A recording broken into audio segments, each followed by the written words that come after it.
Eleanor was already standing at the front door when the first shoe vanished. Not misplaced, not kicked under a chair. Gone like it had never existed. One foot was neatly inside a sensible black shoe. The other foot was in a sock that suddenly looked embarrassed to be seen in public. Eleanor stared at the empty spot on the floor where the missing shoe had been a second ago, then stared again, as if blinking could restore reality. Molly watched from the hallway with the calm focus of someone who had made a decision and now intended to defend it. This was not a normal morning. For days, the apartment had followed the same gentle loop. Kettle, cardigan, window light, slow steps, the soft sound of a page turning. Today had different signals. The closet door had opened wider than usual. The small purse was out. The keys had made that sharp, bright clink that only happens when a door is about to close from the outside. Molly did not understand errands. Molly understood patterns, and this pattern meant Eleanor leaving. Eleanor tried to solve the missing shoe like an ordinary mystery. She leaned down, looked under the entry table, then checked behind the umbrella stand that existed mostly for decoration. She laughed a little because the situation was too ridiculous to become serious. A shoe does not just disappear, not in a tidy apartment, not when you have only taken 5 steps. Molly shifted her weight, tail low, ears forward. The moment Eleanor turned toward the bedroom to retrace her steps, Molly slipped out of sight with the smooth confidence of a professional. Within the first minute, the simple plan to go out had become a small domestic crisis, and Molly was not finished. Eleanor still had one shoe on, still had her keys in her hand, still had the door in her mind. So Molly escalated, quietly and completely, turning a missing shoe into a full-time mission. Eleanor began with logic, which was her first mistake. She searched places that made sense. Closet, bedroom corner beside the laundry basket. She checked the bathroom, even though the bathroom was a ridiculous place for a shoe to be. She opened the hallway closet and stared at the neatly stacked linens as if a shoe might be impersonating a towel. Molly followed like a shadow that refused to be caught. She kept just enough distance to look innocent, then moved the instant Eleanor looked away. Molly's plan was not complicated, but it was precise. The missing shoe was hidden behind the living room curtain, slightly visible if someone happened to pull the fabric aside. Not cruel. Not permanent, just delayed. Eleanor walked past the curtain twice without noticing. She stepped around Molly, who sat near the hallway as if she had been there all morning doing nothing but being a cat. Eleanor returned to the entryway, frowned at her socked foot and shook her head in amused disbelief. Then the curtain moved. Not dramatically, just a small suspicious ripple as if a breeze had suddenly developed an opinion. Eleanor stopped. She narrowed her eyes at the curtain like it was a suspect. She reached out, pulled it aside, and there it was. The missing shoe, pressed against the wall like a guilty secret. Eleanor burst into real laughter, the kind that makes you breathe in too fast. She lifted the shoe up in triumph, holding it like a prize she had earned through hardship and courage. Her face was bright, cheeks slightly flushed, eyes crinkling behind thin silver-framed glasses. Molly blinked slowly, satisfied. Phase 1 complete. Eleanor carried the shoe back to the door, set it on the floor beside the other one, and began to bend down to finally finish getting ready. That is when Eleanor noticed the other shoe was gone. The shoe that had been on her foot, the shoe she had been wearing while searching. Somehow impossibly, while her attention had been on the recovered shoe, the shoe she had left by the door had been taken. Eleanor froze mid-bend, then straightened as if she had been caught in a prank designed specifically for her. She turned her head slowly. Molly sat a few feet away, posture straight, paws tucked, expression pure neutrality. Now it was no longer an accident. It was a statement. Eleanor started searching again, but the tone had shifted. She opened drawers with theatrical seriousness, peered under the couch with a dramatic sigh, and checked the kitchen cabinet that held snacks as if she expected Molly to have bartered the shoe for treats. Molly moved through the apartment with careful timing. When Eleanor searched the bedroom, Molly slid toward the kitchen. When Eleanor returned to the hallway, Molly redirected toward the living room. It was a silent chase where the rules were never spoken, but everyone understood them. Eleanor began narrating her own hunt under her breath, not angry, just entertained by the absurdity of being outsmarted by a cat over footwear. She checked under a chair, then stood up and looked straight at Molly. Molly held the gaze without flinching. Molly was not trying to win. Molly was trying to change the day. Eventually, Eleanor spotted a familiar shape under the kitchen table. The second shoe was not fully hidden, just tucked far enough back to require effort. Eleanor crouched down slowly, as if approaching a wild animal. She reached in and pulled it out with a small triumphant sound, then sat back on her heels, smiling like she had solved a case. Molly did not run. Molly did not protest. Molly simply watched, ears forward, as if allowing Eleanor this victory out of basic courtesy. Eleanor carried the shoe to the entryway, lined both shoes neatly together, and sat on the small bench by the door. She slid her feet in, adjusted the heel, and took a slow breath.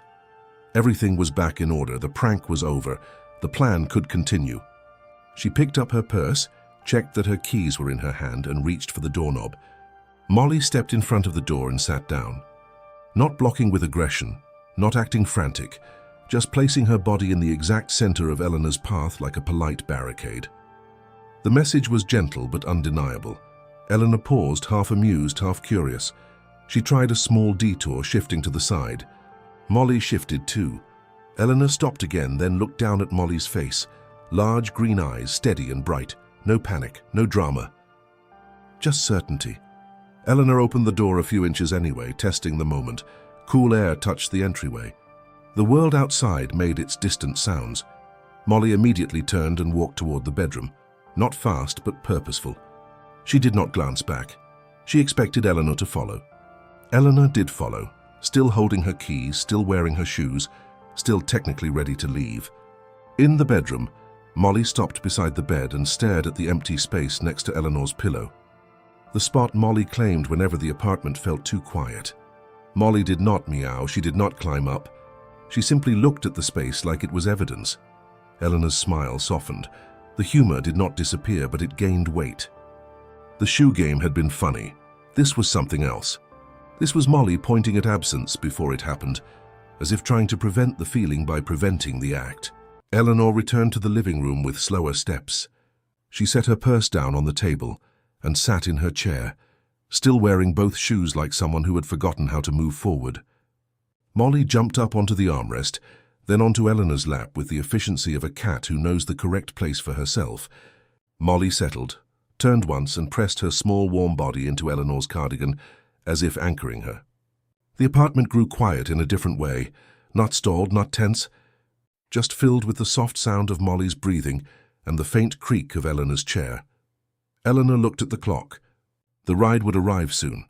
If she wanted, she could stand up right now, pick up her purse, and walk out. Nothing had actually stopped her. A missing shoe was not a locked door. A cat was not a law. But the point was not permission, the point was transition. In the last couple of weeks, Eleanor and Molly had been moving in the same small orbit. Eleanor's mornings had become slower, her days more contained. Molly had learned the new rhythm perfectly. She knew when Eleanor would pause at the window. She knew when the kettle would sing. She knew when the chair would creak as Eleanor sat down with her book. Today the signals had changed, and Molly had reacted the only way she knew how. She had grabbed the one object that could force Eleanor to stop and look around. Eleanor ran her fingers gently over Molly's soft grey and white fur, letting the motion repeat until Molly's shoulders eased. Eleanor's face held a small smile, but her eyes looked thoughtful behind her glasses. She understood suddenly that leaving was not the hard part. The hard part was how quickly leaving happens, how fast routine can snap from one shape to another without warning. So Eleanor made a new decision, and it was small enough to feel silly but meaningful enough to matter. She stood up, lifted Molly carefully, and carried her out to the balcony. The balcony door opened, light spilled in. The air smelled like morning and distant laundry detergent, and the faint sweetness of someone's flowers nearby. Eleanor sat down on the balcony chair with Molly in her lap, and let the outside world arrive slowly, in manageable pieces. Molly's head turned from sound to sound, a passing car, a neighbor's footsteps in the corridor, a bird that refused to mind its own business.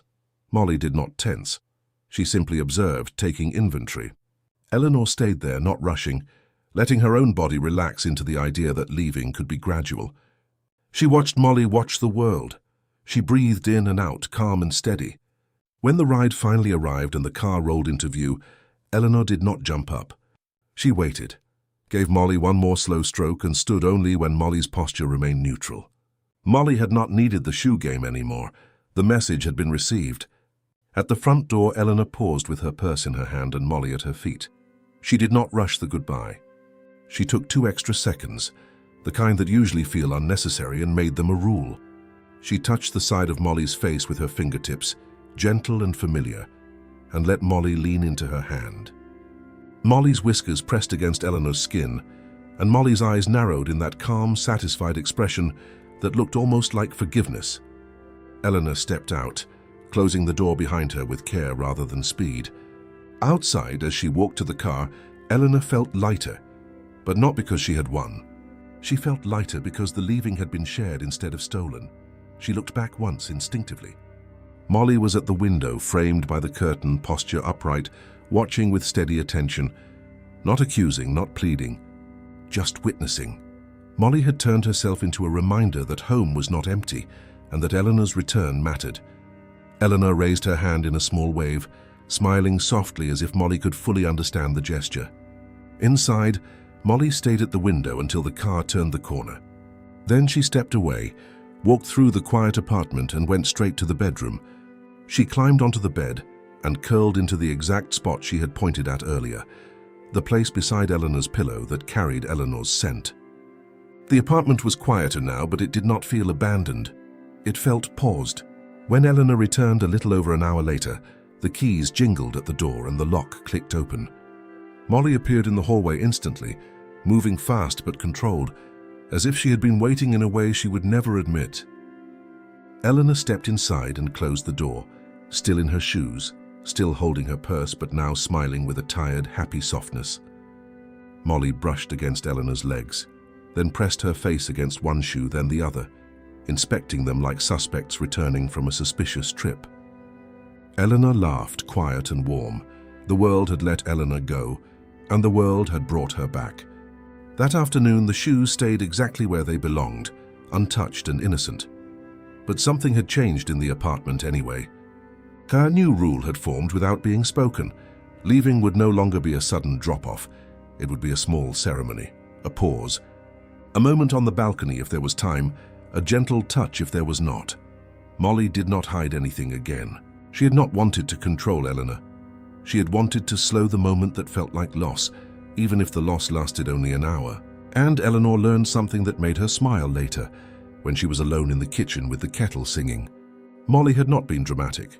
Molly had been practical in her own ridiculous way. Molly had taken the one object that could force Eleanor to stop moving and start noticing. The next day, when Eleanor picked up her keys just to check the mailbox, Molly looked up from the rug, watched for a beat, and then stayed where she was. No sabotage, no chase, no curtain tricks, just calm attention. Because the real solution had never been the missing shoe. The real solution was that Eleanor had returned the favor of being understood. In that home, love did not always arrive as a grand gesture. Sometimes it arrived as a quiet cat, a delayed departure, and a pair of shoes that taught both of them how to say goodbye without fear. If you want to keep following the stories of Molly and Eleanor, take a moment to like the video and subscribe to the channel. It helps these stories keep being told